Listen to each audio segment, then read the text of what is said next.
मग आता काम काय राहिलं? परत आता हैदराबाद गॅझेट कशाला? मग हैदराबाद गॅझेट कशाला? तर त्याचं उत्तर या GR मध्ये. त्यांना नोंदणी ज्यांच्या झाल्या नाहीत अशा मराठा समाजाच्या व्यक्तींना कुणबी सर्टिफिकेट देण्यासाठी खालील प्रक्रिया राबवण्यात यावी. अरे, आणि ते पण कसं? नातेवाईक नाही, नातेसंबंध. नातेवाईक म्हटलं का रक्ताचा नातेवाईक, नातेसंबंध. मग बायकोच्या बाजूने असेल, इकडे तिकडे कुणाच्याही बाजूने असेल. अरे बसा ना बाबा, तुम्ही शांतपणे. पुढे या, आवाज मागे येत नाही. पुढे मागे येत नाही तर पुढे येऊन बसा. घरात धुडून ओरडतोय, तुम्ही काय सांगता मला? नातेवाईक तो नाही, नातेसंबंध. म्हणजे कोणी कुणाचं करायचं. एकाने तर पत्रक काढलं, मी कुणबी आहे, कोणाला पाहिजे असेल सर्टिफिकेट मराठा समाजाचं मला सांगा, मी जे आहे ते ॲफिडेविट द्यायला तयार आहे. अरे, कोणी कुणाला? म्हणजे इकडचा चंद्रपूरचा असेल, गडचिरोली एखादा मराठा समाज असेल किंवा नागपूरचा, तो फार लातूरच्या याला सर्टिफिकेट देईल ॲफिडेविट. हो, हा पण कुणबी आहे. अरे, पण त्याच्यामध्ये अगोदर पात्र मराठा शब्द असतो. मराठा पात्र व्यक्तींना हे द्यावं. तर जरा गेली सांगितलं हा पात्र शब्द काढा. मंत्र्यानं तिथेच बसवलं.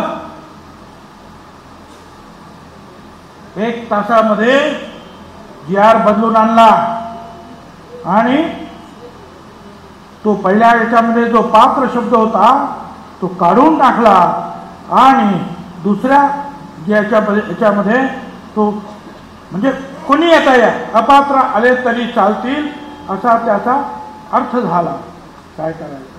हे सगळं माझ्याकडे आहे आणि हे हायकोर्टाचे डिसिजन्स आहे. मराठा आणि कुणबी ह्या 2 वेगवेगळ्या जाती आहेत. मराठा आणि कुणबी हे एकत्र मानणं म्हणजे सामाजिक मूर्खपणा आहे. हे हायकोर्ट म्हणत आहे, मी नाही. हे हायकोर्टाचे सगळं म्हणणं आहे आणि हे चुकीचे जे आहेत ते GR. आणि म्हणून आम्ही कोर्टात चाललो लढणार.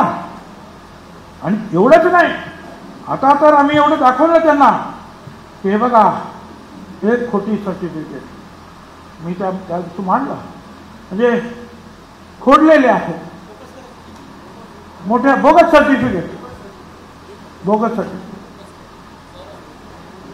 अक्षर चेंज, शाही चेंज.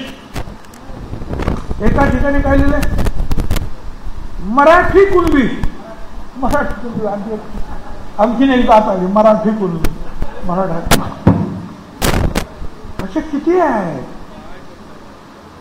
आणि मग बावनकुळेंनी सांगितलं हे सुद्धा तपास. आणि म्हणून मी सांगितलं की जसे नोंदी तपासण्यासाठी तुम्ही न्यायमूर्ती शिंदे समिती नेमली, तशी खोटी सर्टिफिकेट शोधण्यासाठी समिती नेमा समिती. मागे असंच आदिवासींमध्ये जे आहे काही लोकांनी नोकऱ्या घेतल्या, चुकीची सर्टिफिकेट. सुप्रीम कोर्टाने सांगितलं त्यांना काम नोकरीवरून ताबडतोब काढा, त्यांच्याकडून पगार सगळ्या वर्षाचा वसूल करा, असा निर्णय आला सुप्रीम कोर्टाचा. आणि शेवटी त्यांना काढावं लागलं. आणि आज हे सर्रासपणे दिलं जात आहे. काय करायचं काय?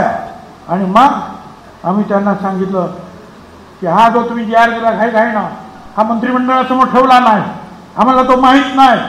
1 तासामध्ये तुम्ही तो बदलला. मागासवर्गीयांचं त्याच्यामध्ये नुकसान होता. शिंदे समितीचं काम संपलेलं होतं.